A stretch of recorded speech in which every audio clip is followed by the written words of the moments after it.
Shalom, shalom, bien-aimés dans le Seigneur. Je suis le frère Josaphat Mambo Enebakou, je suis en République démocratique du Congo. Je suis prédicateur comme adorateur. Que Dieu vous bénisse. Alors ne partez pas, soyez calme dans votre fauteuil. Nous parlerons de la grâce. Le thème de notre motivation matinale est « Analysons les concepts de la grâce d'après Jean 3, 16.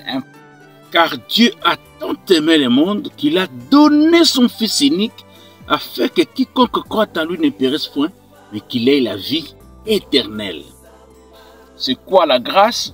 Qu'est-ce qu'elle apporte dans la vie des humains? Tu entends parler de la grâce? Lise. Sois un peu curieux. Viens, je vais la satisfaire en lisant la parole de Dieu. Nous allons décortiquer ces passages, en quoi ils concernent la grâce et qu'est-ce que la grâce apporte comme vérité dans ces passages merveilleux. Merci pour votre patience, merci pour votre disponibilité. Que mon Dieu vous bénisse richement. Premièrement, dans ce passage, on dit Dieu a tant aimé le monde. La grâce, c'est le fruit de l'amour de Dieu. La grâce notée, c'est le fruit de l'amour de Dieu. Là où on parle de la grâce, c'est lorsque ce Dieu qui s'approche des hommes. Quand les hommes, tandis que s'approchent de Dieu, là on parle de la foi. Quand Dieu fait les premiers gestes, quand Dieu nous tend la perche, ça c'est clairement la notion de la grâce.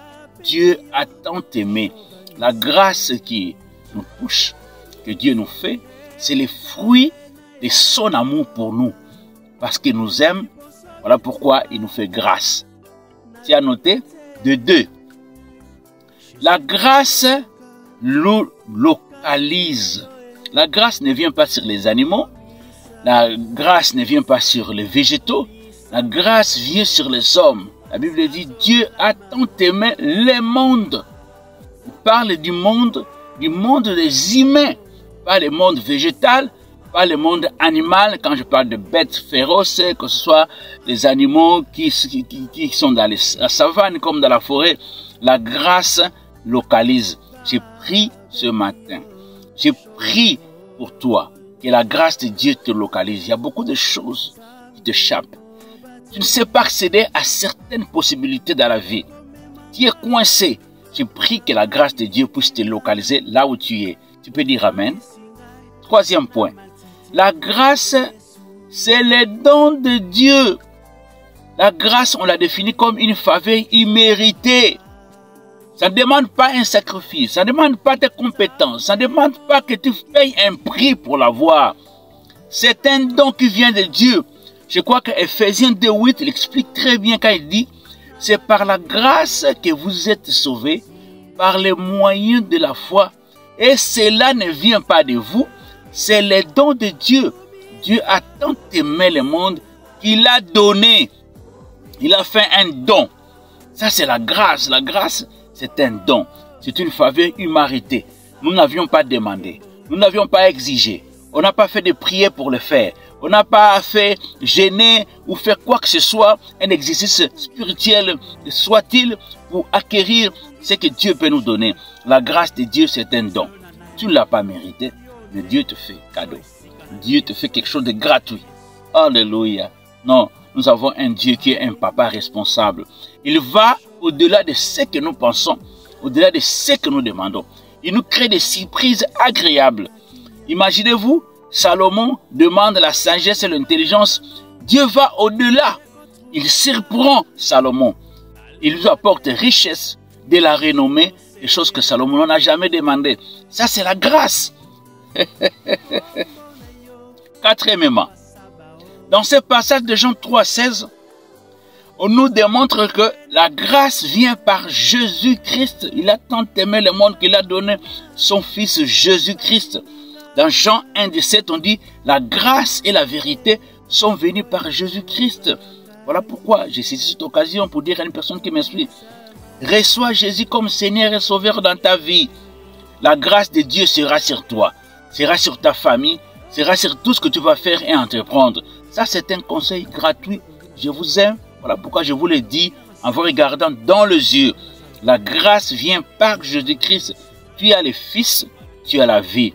Tu as le Fils, tu as la sécurité. Tu as le Fils, il va te surprendre. Tu as le Fils, il peut t'ouvrir les portes. Tu as le Fils, il peut te faire arriver là où tes compétences, même tes connaissances ne peuvent y arriver. Ah là là là là là, j'ai beaucoup dit, hein. 5e point. Jean 3,16 dit encore quoi au sujet de la grâce? Il nous montre que pour la saisir, la foi est nécessaire. Il a donné son Fils avec quiconque croit en lui. Quiconque croit en lui. La grâce, elle est donnée pour tous les individus. Mais cette grâce, pour la saisir, la foi est nécessaire. C'est comme quelqu'un qui construit un supermarché dans votre quartier. Les gens sont dans la joie. Vous n'avez pas demandé. Vous n'avez pas rêvé ça. Mais quelqu'un, dans ses projets, vient, il dit, je vais construire un supermarché ici. C'est magnifique.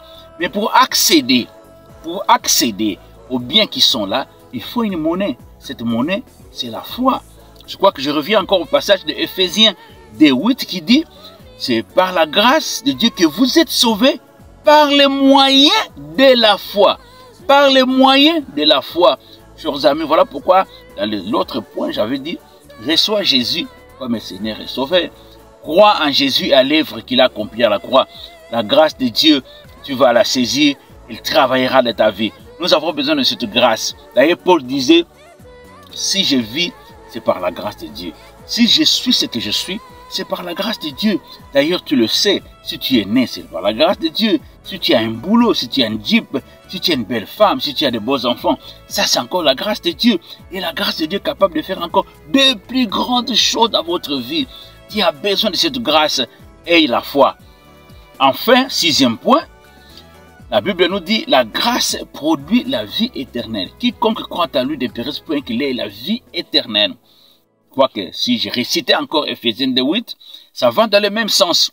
Voilà, en quelques mots, ce que nous pouvions dire sur la grâce et ses différents aspects d'après Jean 3,16. Si tu as aimé, tu peux liker, partager, pourquoi pas vous abonner. Que mon Dieu vous bénisse.